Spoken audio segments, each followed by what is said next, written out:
Hello दोस्तों, मैं लीला गुरु बहन गुरु सो सबको तहे दिल से प्रणाम करती हूँ। मेरी प्रणाम को स्वीकार कीजिए। आज मैं आप लोग को एक कथा सुनाने जा रही हूँ जो प्रहलाद का कथा है। तो ऐसा हुआ कि एक राजा थे। तो राजा बहुत ही दोनाचारी, बहुत ही दुर्व्यवहार के राजा थे। तो उनके घर कोई औलाद नहीं थी, पर उसकी पत्नी जो है सो विष्णु भगवान का सेवा करती थी, विष्णु भगवान का पूजा करती थी।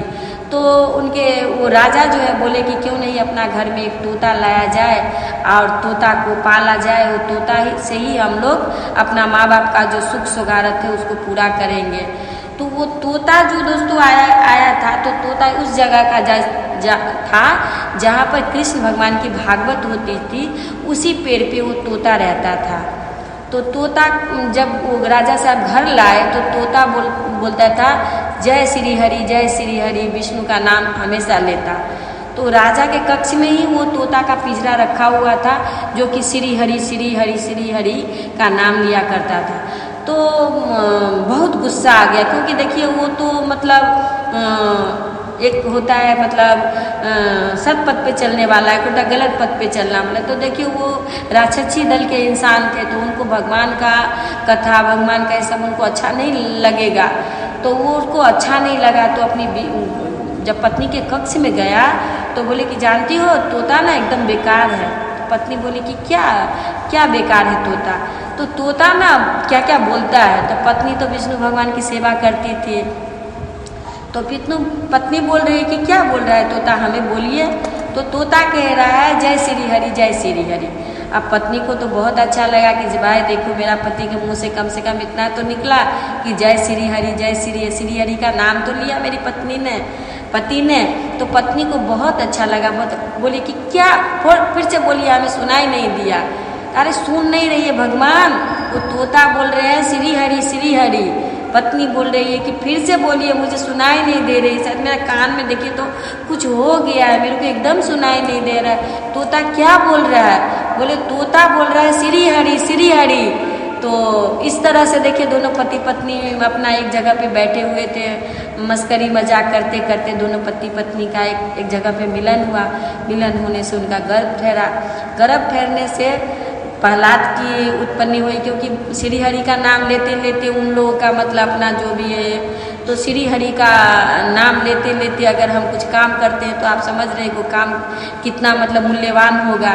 तो प्रहलाद का जन्म हुआ। प्रहलाद का जब जन्म हुआ तो प्रहलाद जब 5 साल का होता है तो प्रहलाद को बोला जाता है कि अब प्रहलाद जन्म लेते ही श्री हरि श्री हरि श्री हरि कर रहा है। उनका पिताजी को एकदम अच्छा नहीं लगता है कि मेरा पुत्र जो है भगवान का नाम ले।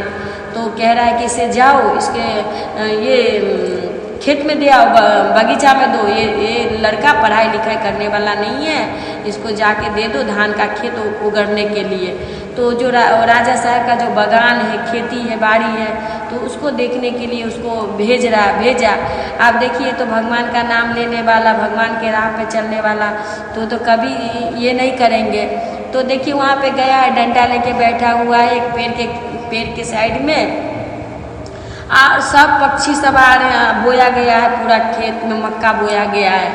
और वो लड़का वहाँ पे बैठा हुआ है प्रहलाद, और प्रहलाद जो है सो वो क्या बोल रहे हैं, तो चलिए हम आप लोगों को बताते हैं। राम जी की बगिया, राम जी की खेत, राम जी की बगिया, राम जी की खेत, खले मेरी चिड़िया भर भर पेट। राम जी की बगिया, राम जी की खेत, राम जी की बगिया, राम जी की खेत, खलो मेरी चिड़िया भरे भरे पेट, खाले मेरी चिड़िया भरे भरे पेट। हाँ, राम जी की चिड़िया, राम जी की बगिया, राम जी की खेत, खाले मेरी चिड़िया भरे भरे पेट, खाले मेरी चिड़िया भरे भरे पेट।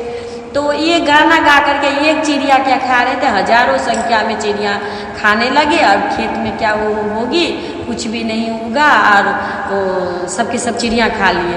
आप बहुत गुस्सा होगे राजा साहब कि बाप ये लड़का कोई कर्म का नहीं है। फिर पत्नी ने समझाई क्या करिएगा, बच्चा है, अब इतना छोटा सा बालक को बोले हैं खेत का गुड़बाई करने के लिए, तो कविता ही बोलेगा, कुछ ही बोलेगा। तो आप ऐसा करिए, इसे गुरुकुल में भेज दीजिए। तो गुरुकुल में भेज दिया। अब गुरुकुल में भेज दिया तो वहाँ पर उन्हें पढ़ाई करा रहे हैं। बोले हैं ओ आ, तो ओ आ क्यों बोले श्री हरि श्री हरि, सबको श्री हरि कर रहे हैं। अब सिलेट दिया गया, पेंसिल दिया गया कि इस पे सिलेट पे ओ आ लिखो, तो बालक जो है श्री हरि लिखा। और श्री हरि लिखने के बाद सबके सब जितने गुरुकुल में बैठे थे सबको बोल रहे हैं कि तुम श्री हरि का भजन करो। तो श्री हरि का भजन करे, जो कि भजन मुझे याद नहीं पर बहुत अच्छा भजन। हरि बोल हरि बोल हरि बोल हरि बोल, राधे बोल राधे बोल राधे बोल राधे बोल, हरि बोल हरि बोल हरि बोल हरि बोल। तो इस तरह का जो है सो बालक बात कर रहा है। तो अब जितने बालक बैठे थे सब उनके साथ में हरि बोल हरि बोल हरि बोल, राधे बोल का मतलब जयकारा लगा रहे हैं। तो फिर गुरु जी को बहुत गुस्सा आ गया कि भाई ये गुरुकुल में आया बच्चा को पढ़ाने के लिए और ये तो अपना तो खुद कर ही रहा है श्री हरि, ये तो सबको श्री हरि करवा रहा है। फिर वहाँ पे गई, जा कर के बोला कि भाई आपका बच्चा को हम अपना गुरुकुल में नहीं रखेंगे क्योंकि ये बालक खुद भी पढ़ाई नहीं करता है और बच्चा को भी मतलब एक बिगाड़ रहा है। तो राजा उनको बहुत गुस्सा आया। राजा से बोले कि नहीं, इसको हम जिंदा नहीं रखेंगे, इसका मृत्यु हो जाना ही बहुत ज़रूरी है। तो इसका अब क्या किया गया, बहुत ही मतलब उन्हें जलाने की कोशिश करी गई। उनको तेल के कढ़ाई में दिया गया। तब उसकी बहन आई, बहन बोली भैया होलिका, उनकी बहन थी, बोली भैया आप ऐसा करो, ये लड़का अगर इतना श्री हरि करता है तो मुझे ब्रह्मा जी का दिया हुआ एक चूनर है, जिस चूनर को मैं ओढ़ लूँगा और आप नीचे से आग लगा दीजिएगा और प्रहलाद को मैं गोदी में रखूँगा और गोदी में रखने के बाद जो है सो प्रहलाद जो है सो जल जाएगा और मेरा चूनर पूरा शरीर पे उड़ा रहेगा और मैं बच जाऊँगी। बोलिए श्री हरि भगवान की जय, बोलिए भक्त और भगवान की जय। तो इस तरह का भावना जो है सो लाई होलिका। तो बोले उनका भैया कि चलो यही किया जाए। तो क्या किया कि होलिका ने चूनर ओढ़ ली पूरा शरीर में और प्रहलाद को गोदी में ले करके जो है अग्नि के सैया पर बैठा दिया गया।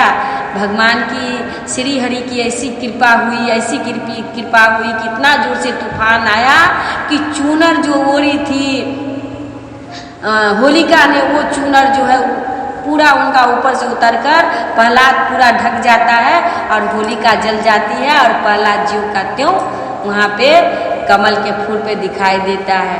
तो बुरा जो करने जो चले वो बुरा में फंसेंगे दोस्तों। तो श्री हरि वो करता रहा, श्री हरि ने उन्हें बचाया और होलिका जो है सो जलकर भस्म हो गई।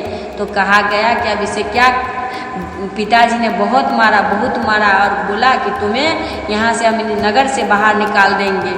और निकाल करके उन्हें नगर से बाहर निकाला गया। निकाल करके बोले कि देखो ये बहुत सारे बच्चे के साथ अगर ये रहे तो थोड़ा सा अगर ये बदल सकता है। तो बहुत सारा बच्चा के साथ उसे भेज दिया कि अगर थोड़ा सा इन लोग का दिमाग इसमें भी आए। जैसे कि हम लोग सोचते हैं कि हमारा बच्चा अच्छा से नहीं पढ़ाई कर रहा है तो थोड़ा ज़्यादा बच्चा में रहेगा, पढ़ाई करेगा, स्कूल भेजेंगे तो ऐसा करेगा।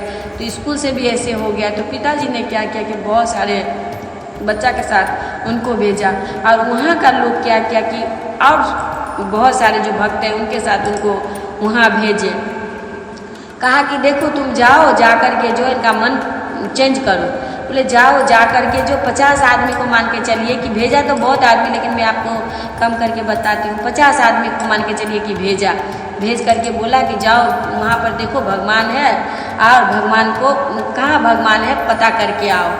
तो सब के सब चला गया। जा कर के बोला कि जो पता करके नहीं ला भगवान कहाँ है। अब देखिए भगवान तो हम लोगों को कहीं मिलने से रहा, क्योंकि भगवान तो भाव में है। भगवान हमें थोड़ी ना ऐसे दिखता है। तो भगवान तो भाव में है। तो वो गया सब बालक लोग के साथ वहाँ पे चला गया। जाने के बाद देख रहा है सब के सब चला आया, सब आ रहे हैं। गुरुजी हमें तो भगवान नहीं दिखाई दी, गुरुजी हमें तो भगवान नहीं दिखाई दी। सब के हम फर्स्ट हुए हैं गुरुजी, हमें तो भगवान नहीं दिखाई दी, हमें तो भगवान नहीं दिखाई दी। जब प्रहलाद से बुलाया गया कि तुम यहाँ आओ, तो प्रहलाद कहा कि गुरुजी हमें ये बताइए कि भगवान कहाँ नहीं है। बोला कहाँ नहीं है मतलब क्या है तुम्हारा? बोले कि ये बताइए कि भगवान कहाँ नहीं है। तो बोला कि कहाँ है तुम्हारा भगवान? बोले भगवान हर जगह पे है, यहाँ भी है वहाँ भी हर जगह पे है। तो बोला कि ठीक है, तुम ये दीवार है, उस दीवार में है तुम्हारा भगवान? तो बोली कि हाँ यहाँ भी है भगवान। फिर बोला कि ठीक है, तुम्हारा भगवान को बुलाया जाए। फिर श्री हरि का मतलब याद किया प्रहलाद ने। याद करने के बाद श्री हरि जो है नरसिंह रूप लेकर के आते हैं और परिचय देते हैं कि भगवान सही में प्रत्येक जगह पे है। एक सूखा पेड़ है तो पेड़ में भी भगवान, एक सूखी पत्ती गिरी हुई है तो मानिए तो वहाँ भी भगवान है। एक पत्थर राह में हम चलते हैं तो मान के चलिए उसमें भी भगवान है। अगर हम ढूंढेंगे तो भगवान कहाँ नहीं है, हर जगह पे भगवान है। भगवान हमारे हृदय में है। हम भगवान को ढूंढने चलते पर भगवान तो हमारा हृदय में है। इस तरह का भाव लेकर जिस तरह से प्रहलाद ने मतलब राक्षस दल में रहते हुए भी उन्होंने भगवान को प्राप्त करी, तो इसी तरह से दोस्तों हम लोग भी इस मृत लोक में इस जगह पे है, जिस कतार पे हम लोग खड़े हैं, जहाँ पे हम अगर महसूस करें तो भगवान हमें दिखाई देता है, महसूस करें तो पूरा संसार में सब अच्छा है, महसूस अगर नहीं करें तो सब खराब है। क्योंकि देखिए हम ये कहते हैं कि कलयुग है, पर नहीं, जो सत्य के राह पे चलता है उसके लिए अभी भी सतयुग है। जो गलत राह पे चलता है उसके लिए ये कलयुग है, जो सत्य के राह पे चलता है उसके लिए सतयुग है। तो अपना अपना सोच होता है इंसान का, हम जिस तरह का सोच रखेंगे उसी तरह से हम प्राप्त करते हैं दोस्तों। तो भावना अच्छी होनी चाहिए। हमारा जो पात्र है, जिस पात्र में हम मांगते हैं वो पात्र हमारा सही होना चाहिए।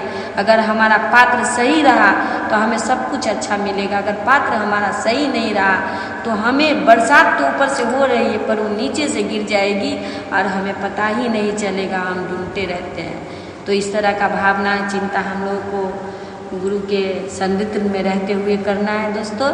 तो गुरु सहो मैं फिर से आप लोग को प्रणाम करती हूँ। आशा करती हूँ मेरा कथा आप लोग को अच्छा लगा होगा। अगर अच्छा लगे तो आप लोग ज़रूर बताइएगा। गुरु सहो सबको प्रणाम।